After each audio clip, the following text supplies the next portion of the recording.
Hello everyone, my name is Abhishek and welcome back to my channel.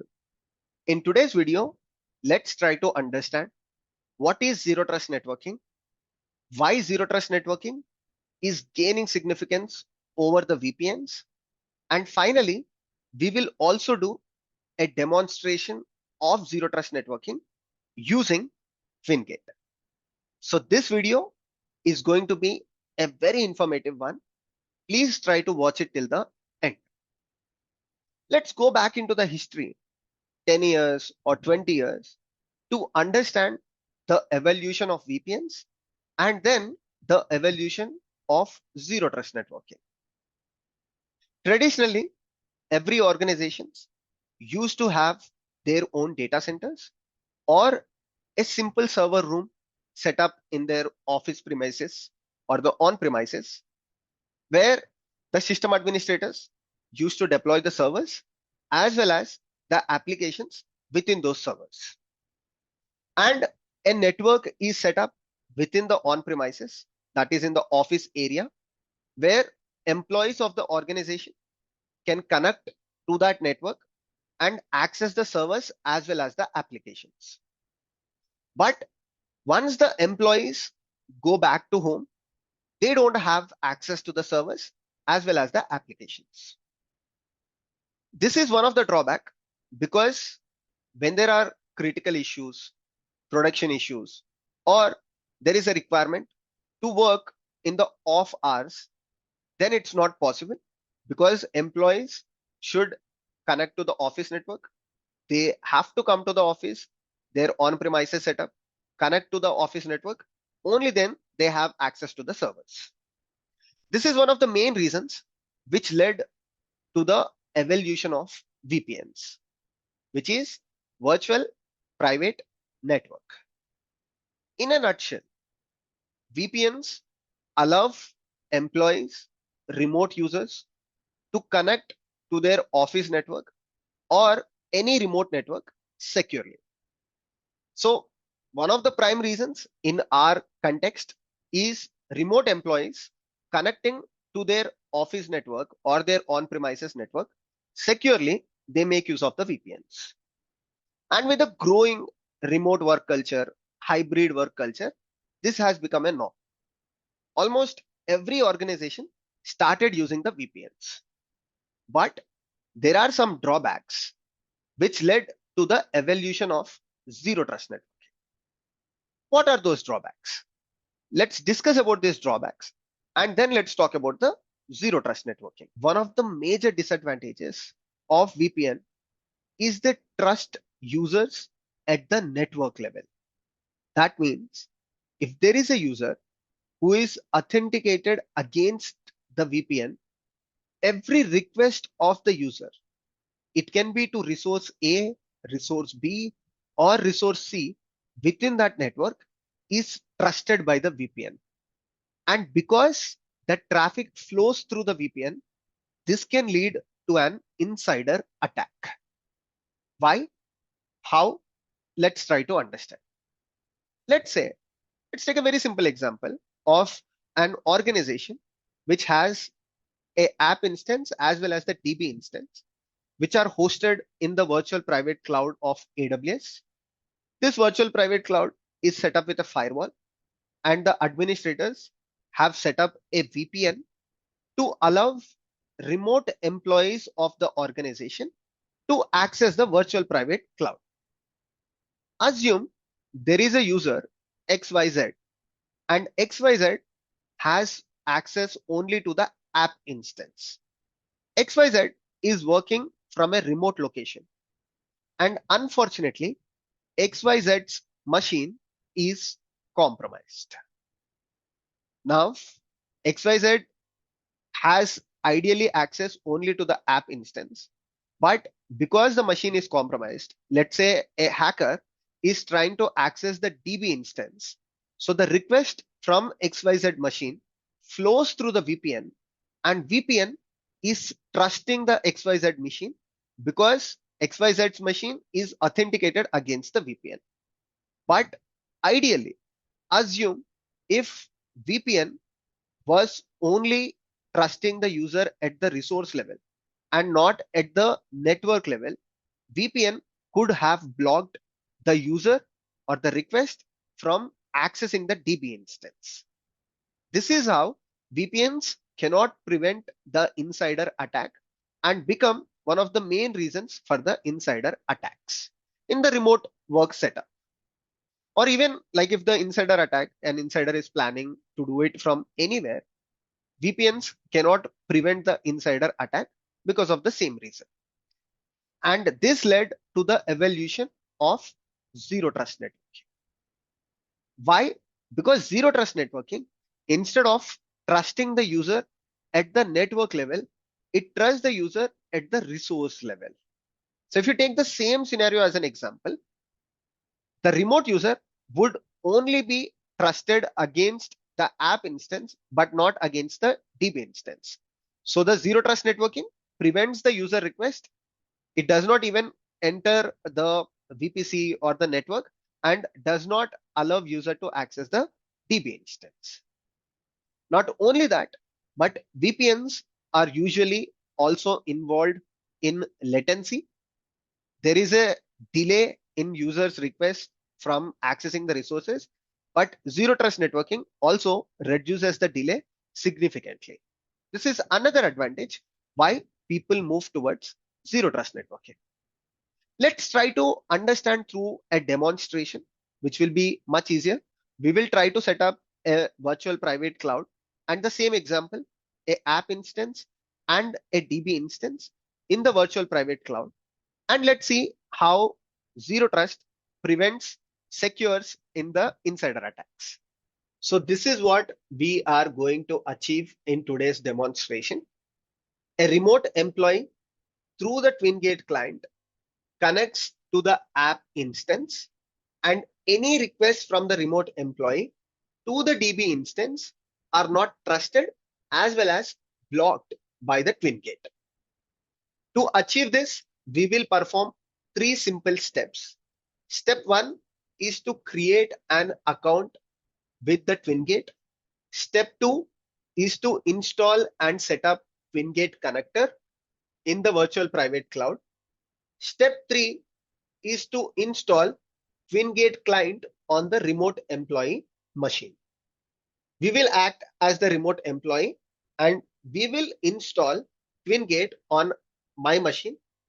And through my machine, I will demonstrate the same thing. Connect to the app instance and request from my machine or block to the DB instance.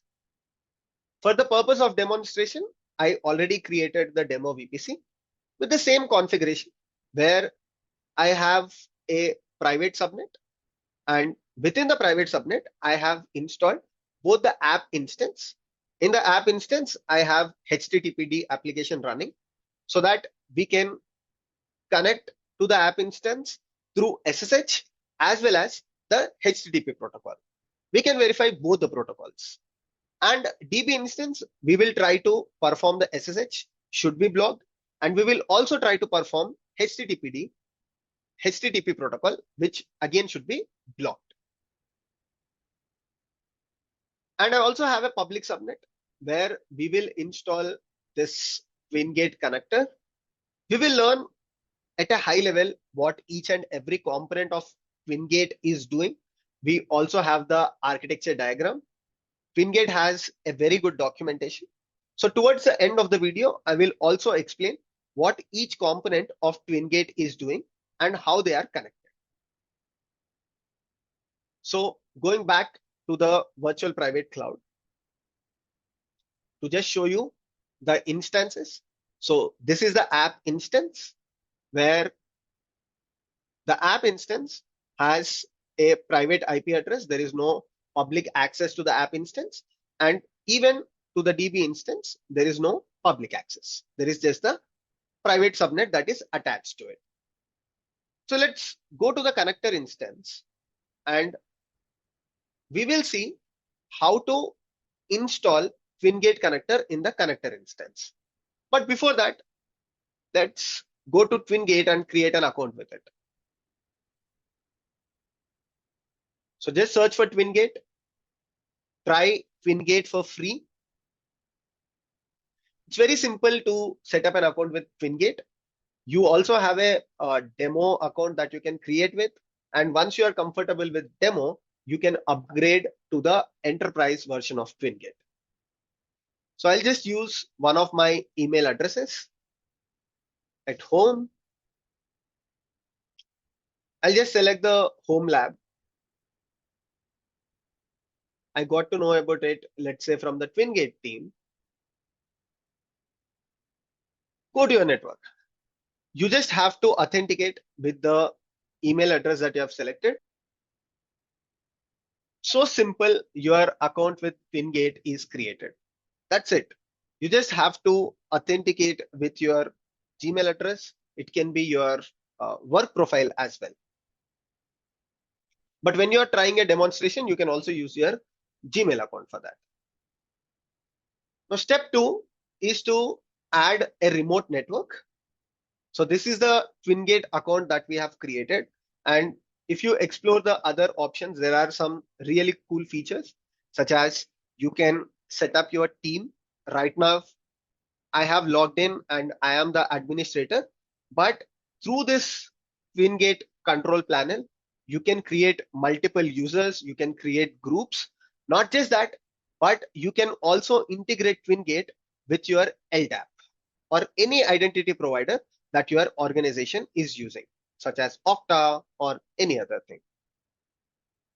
Now, if you go back and select add remote network, I want to add AWS as my remote network, but Twingate also supports Azure, Google Cloud, and on-premises. Let's say demo VPC. So when you're using Twingate, you don't have to connect Twingate to a particular VPC only, but you can use one single Twingate instance to connect to multiple virtual private clouds as well. It's not one Twingate per one virtual private cloud, but you can use a single Twingate for any number of virtual private clouds. Okay, so we have created a remote network. Now, if you just go to the two remote networks here, this is our demo VPC. Next step is to deploy a connector.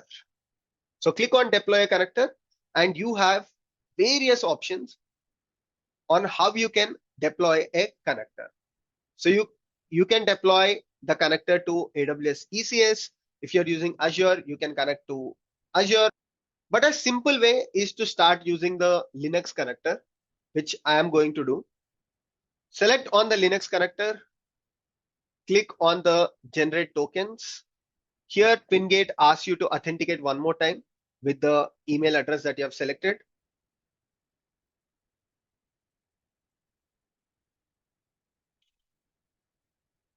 So when you click on the generate new token, if you scroll down, you will find a curl command.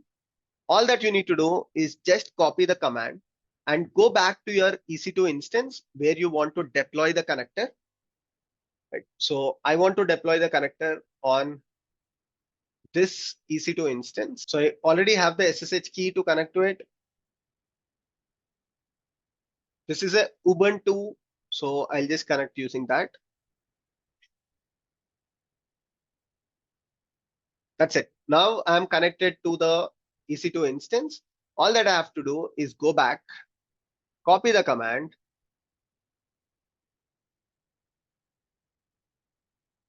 Perfect. So now the command that we copied is executed successfully. Let's go back to the Twingate connector page.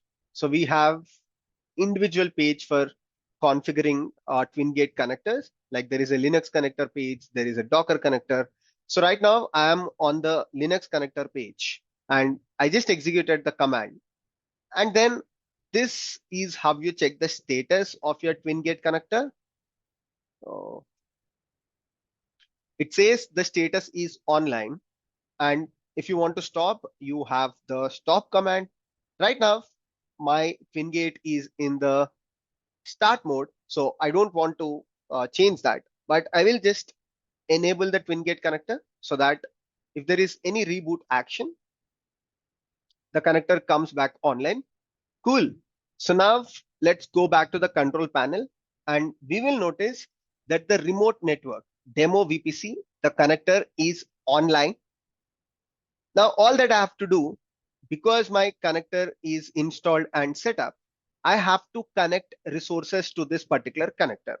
And I will only add the app instance resource, but not the DB instance resource.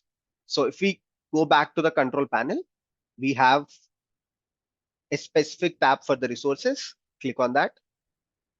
Click on add resources. Select a remote network, which is the demo VPC. Let me provide the name as app instance and the IP address of the app instance. So this is my app instance and I will copy the IP address, create resource.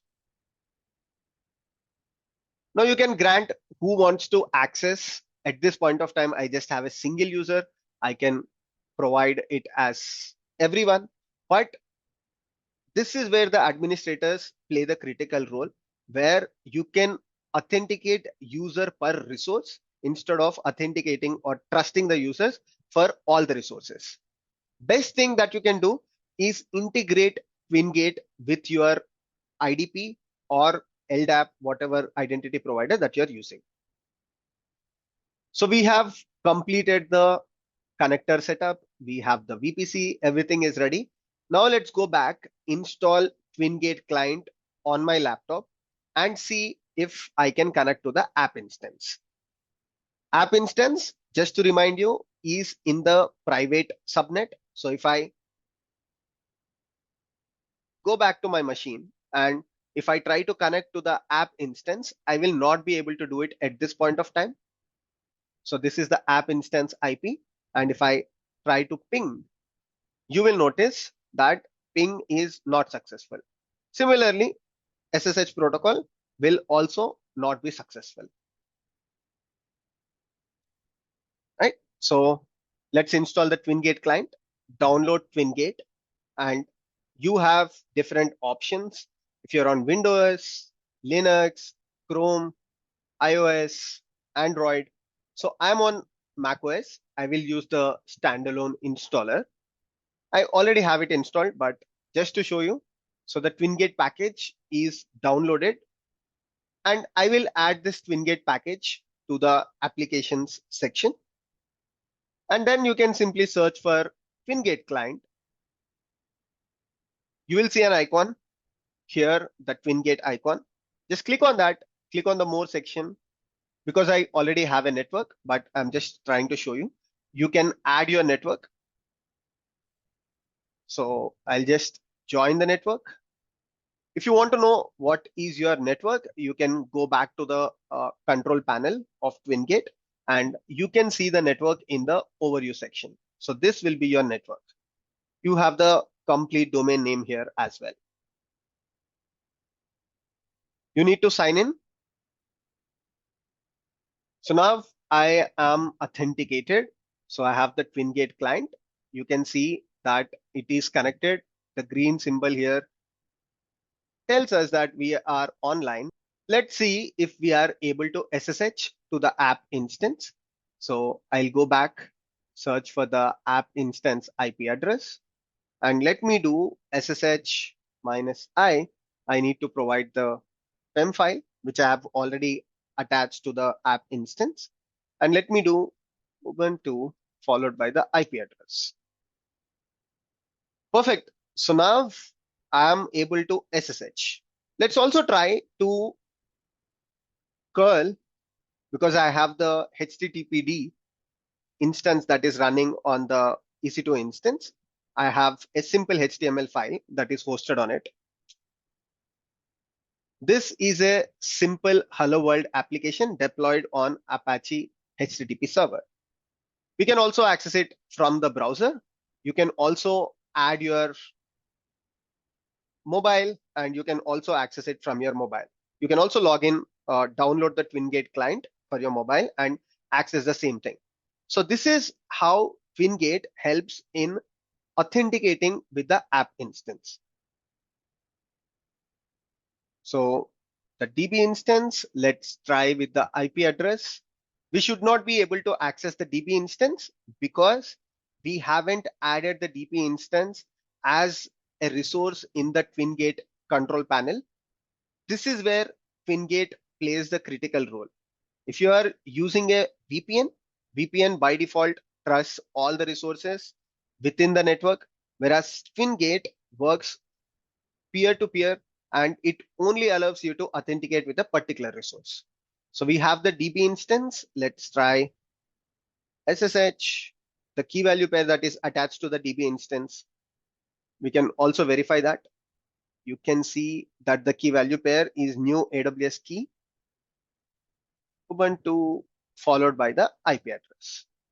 We will not be able to SSH to the DB instance. So this is how Zero Trust works with Twingate. Now, if we try to understand how this entire thing is working.